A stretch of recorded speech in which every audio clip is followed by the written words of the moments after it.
Dr. Janelle Taylor Garcia.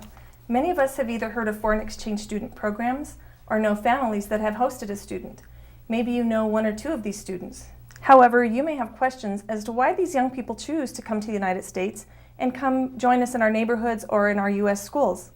They are adolescent cultural exchange visitors who come on State Department visas sponsored by nonprofit, federally approved high school exchange programs. There are a number of programs and non-governmental international organizations that sponsor teenagers between the ages of 15 and 18 from all over the world as foreign exchange students. They participate in a variety of study programs in the U.S. A high school exchange student typically stays in the United States for a short period of time, often between 6 to 10 months. The exchanges became very popular in the U.S. after World War II, with the aim to help increase understanding of other cultures by improving language skills and broadening social horizons. Those students accepted to the program from countries around the world become young ambassadors learning about our country and teaching Americans about the customs and cultures of their homeland. They are housed with volunteer host families and attend the local high school where their hosts live.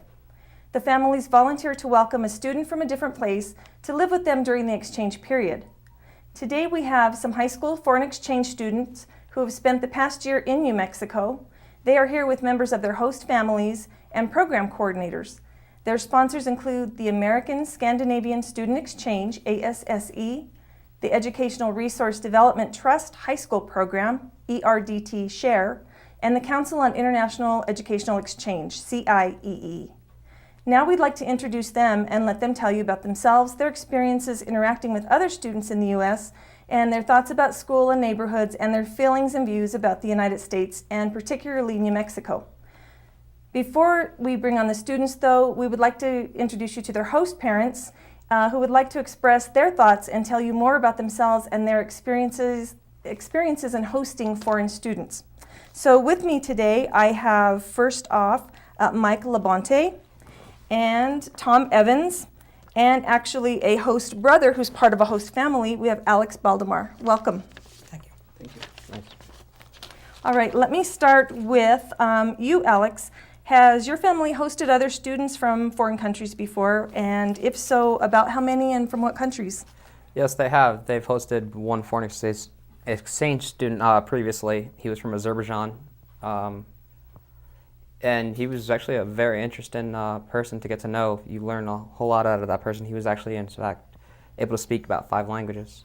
Wow, interesting. And did you know much about his country before he came to live with your family? No, the first actually I'd heard of Azerbaijan, and I consider myself like kind of a global social studies buff, and so it blew my mind. Mm-hmm. Okay, and Tom, if I can start with you now, what got you interested in hosting foreign exchange students, and where exactly are you from, if you want to give a little background about your family? And I'm actually from San Juan, which is a really small town, just a little bit east of Tucumcari. As far as being a farmer, exchange students were the furthest thing from my mind. But as I got more and more involved in the school, I realized that our school needed little diversity, kind of see what the rest of the world looked like. And then I became a local coordinator with CIEE. And I thought it would be beneficial to host one myself, to be able to explain to the other families just how everything works.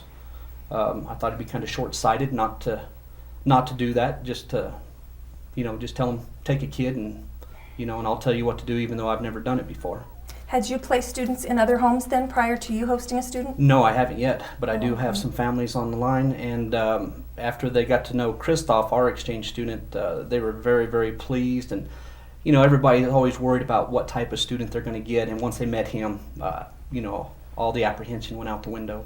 And I think talking to you previously, you did say, and your wife stated that Christoph was the first student in San Juan ever as an exchange student? Yes, he's the first one ever, and he just became such a big part of our community. Our school only has 135 kids, K through 12. So basically he was about 1% of the school. I mean, when he stepped in, he was able to play varsity sports. He partook in everything that we had to offer, and I think he enjoyed it a lot. Okay, and Mike, you're currently hosting Olivia, correct? And she's from Australia. Yes, I am. Okay, and you mentioned that she is kind of new to your family and she'll be here for another about 8 months? Yes, she'll be here till the end of November. And do you believe you will, you're kind of new to the experience, but do you believe that you'll host another foreign student, or have you done this before, your family? Actually, my wife and I will probably be hosting another student after this. Mhm. Of course, the timing is what's important. And this is our first time actually hosting. We were approached about a month ago by the ASSE organization. And I had worked with the U.S. Naval Sea Cadet Corps for about 15 years, working with youths from 12 years all the way to 18 years old. So it's a good opportunity to have somebody in the house from another country in this case. And do you So- have other children that live in the home? Just my daughter, she's a year old. Okay, so Olivia's your first teenager that's Yes. your first experience with a teenager. Oh, yes. Good luck with that. And Tom, how about you? Do you have other children, or who else was in the home? I do. I have an 8-year-old daughter, a 16-year-old son, and then my older son is actually a freshman in college. So Christoph, he jumped right in. He's a little bit older than my middle son, but they did everything together, of course, in a small community like that. Whether they liked it or not, they were going to. And Alex, did you ever communicate with, currently you have Mateo, correct, from Spain? Yes. And did you communicate at all with his family, or did they ever, like via Skype? You know, there's so much technology now that you can communicate with people. Well, I haven't communicated myself with anybody of his friends or family, but I have seen, for his birthday, I remember all his friends sent him a big video of all them, like, wishing him a happy birthday. And even him and Ignacio were both in it back there, clips from then and then clips from now. It was just kind of cool to see how they were and that they're telling their friends, you know, that they missed them. Interesting. Okay, well, thank you very much. Thank you for joining us. We're going to bring on the students.